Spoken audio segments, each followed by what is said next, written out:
Hey guys, hope everything's going well. You guys know the drill. If you like the video, smash the like button, subscribe if you haven't. All right, today I'm in my inventory area and I'm going to be doing a video uh once again about Michael Jordan, but I wanted to talk about what I believe will be the next Fleer 1986 card. Okay, so I have the reprint here. I showed you in a previous video. You could look at it right over here. Look it right over here. Okay, so this 1986 Fleer 86 card, this is the top Michael Jordan card according to the market previous of January of this year. Everyone was going into this card. This had plenty of liquidity. People were familiar with it. All the auctions, you had the highest amounts for this card. And this card, I don't think is going to be the best Michael Jordan card. I think it's going to be the star card that's going to be in demand in the coming years. But this still will be the iconic card, okay? I probably will buy one, when the market crashes. Just have the reprint here. And the thing about this is the reason why I didn't want to get into this card a few years ago was because there's just too much supply of this card. And I looked as of right now, the Fleer 86 card, there's about, I kid you not, 280 some thousand cards that are graded from the 1980s. And granted, yeah, it's from what, 34, 35 years ago.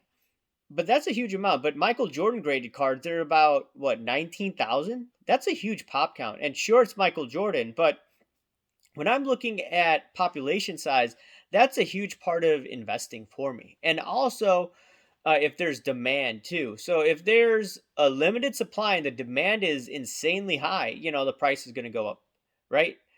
Regardless of whether there's the coronavirus, money printing, or whatnot. Supply and demand is really important. And I'm looking at it, okay, Michael Jordan, I would have considered to be the best athlete of all time prior to this year. And, Jordan had 6 rings, Tom Brady had 6 rings. This is January 1st, 2021, before the year started. And I was like, okay, Michael Jordan took a few years off and he could have, won a title or two. And then if you watch The Last Dance, and I was a kid growing up in Chicagoland, so I followed Jordan a lot. I followed the team a lot. And, Tim Floyd, the coach of the Bulls in the 2000s, he was going to be replacing Phil Jackson. Jerry Krause had made it known that he was not going to want Phil Jackson for the year after. He wanted to blow the whole system up. And that was stupid because ultimately, they would have won one more title. And Michael Jordan talked about that. And he was very frustrated at Jerry Krause.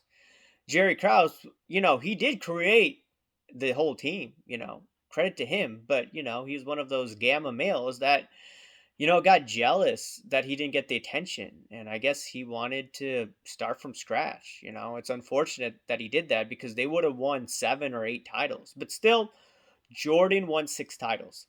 But ultimately, in our lifetime, Tom Brady is the GOAT. And I'm saying this from a dude that was raised in Chicagoland, okay? I watched Michael Jordan as a kid. Everyone wanted to be like Mike, if you remember that Gatorade commercial, for those, that are my age or maybe even younger. So Michael Jordan was the king, but I also grew up with Brady. I remember seeing him in high school. That first game or the first Super Bowl was insane. I told all my friends, I told everyone that Tom Brady, you got to watch out for this Brady bunch, dude. That's what I was saying back in sophomore year of high school. But I saw something in Tom Brady. I'm like, this is going to be something special. I wish I got into cards at that time because I would have made a ton of money. And that's why I was buying a ton of Mahomes a few years ago because I missed out on Brady. I'm like, okay, maybe Mahomes is going to be the second best quarterback of my lifetime. Some people say Montana, but I was too young to watch Montana. I remember watching him in when he was with the Chiefs, barely. Anyways, I'm looking at this 2000 card Bowman number 236. This is a PSA 8. And I'm looking at the population size of 4,000 graded cards of PSA. I believe there's going to be a few thousand more in the coming years. But compare 19,000 cards of MJ, and there's probably still more at PSA, versus 4,000 as of right now. And obviously, I expect more cards to be graded. And also, there's BGS, there's SGC, but PSA is the best game in town. And if you look at it, 7 rings is greater than 6 rings. And in addition, Tom Brady won in year one with the Tampa Bay Buccaneers. Year one. That's impressive. At the age of 43, MJ retired, what, 3 times? He went to the Washington Wizards, but he wasn't as dominant as Tom Brady was last year. There were games, yeah, Tom Brady didn't play well, but the playoffs were amazing. Yeah, he did have 3 picks against Green Bay, but still, you beat Breeze, you beat uh, Rodgers, you beat Mahomes.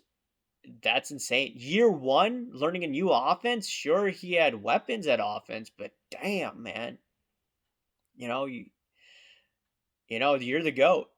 And if he wins another one, I mean, what's going to happen to the price? And yeah, there's going to be a crash in sports cards. But, I was talking to my wife the other day. I was like, I have cards that have gone up like crazy. I want to start selling. And she says, like, basically sell the commons and, keep the scarce ones. And I agreed with her. And, I don't consider this to be scarce, but it's in high demand and it's Brady. And I feel dumb because last year I had a PSA 5, a PSA 6, and PSA 7. I sold 3 of those. I have 5 of these PSA 8s again. And I'm probably going to keep it unless I need the money. And if you look at what a PSA 8 of MJ goes for, I believe it's what, 10 grand? And once again, yeah, Jordan hasn't played since 2000. What's going to happen in 20 years to this Tom Brady card? What if he wins another ring? These PSA 8, what's going to happen? It's going to probably go crazy. And, there's scarce cards out there of Brady. There's the Chrome version of this card, and there's the Chrome Refractor. So those cards are probably, going to go bananas. But in terms of, this 236 regular, some people will not have the money to buy the Chrome or the Chrome Refractor. I had a chance to buy the 2000 Chrome PSA 10, I think a few years ago. Or it may have just been a PSA 10 of this card that I have. And, you know, I didn't want to pay, $1,400, $1,500. I stopped bidding. And I regret doing that because that card is what, 10 grand now? And, some of these Chrome cards are what, 20, 30 grand? It's insane. I could have bought it for $2,000 a few years ago. I thought it was too risky. I don't want to lose money because I didn't realize, you'd have COVID happen. I knew there'd be a yield that would increase the price of cards, but not to this extent. I thought it'd be, when Tom Brady would retire and be in the Hall of Fame, that's when the craziness would happen. Like I noticed with Derek Jeter a few years ago and Peyton Manning in the last year. And I'm just looking at this, I'm just like, okay, if Jordan cards right now are 10 grand, and sure it's had a breather for a PSA 8, what's going to be a Brady PSA 8, in the coming decade, And, 7 rings is greater than 6, and the population size as of right now is lower than the MJ cards. And yes, I do realize there's a backlog at PSA, but what's the chances that, they're going to come out in PSA 8s, 9s, or 10s? It could. But that's something that I've noticed. And, I still have one of the cards that I sent to CSG, and I have no idea where that card is. They haven't. I just sent an email to them say, "Hey, where's my card? I sent it a few weeks ago. It says it's delivered." But that's a topic for a different day. I am gonna review CSG. But yeah, Tom Brady. This is the next Fleer 1986 card. And what happens when the next documentary, not this year, but I'm talking about, decade from now. When we have the next lockdown. We're going to have lockdowns every, what, 5, 6 years, in my opinion. And it could be every winter for all we know. When they have the documentary, I think these cars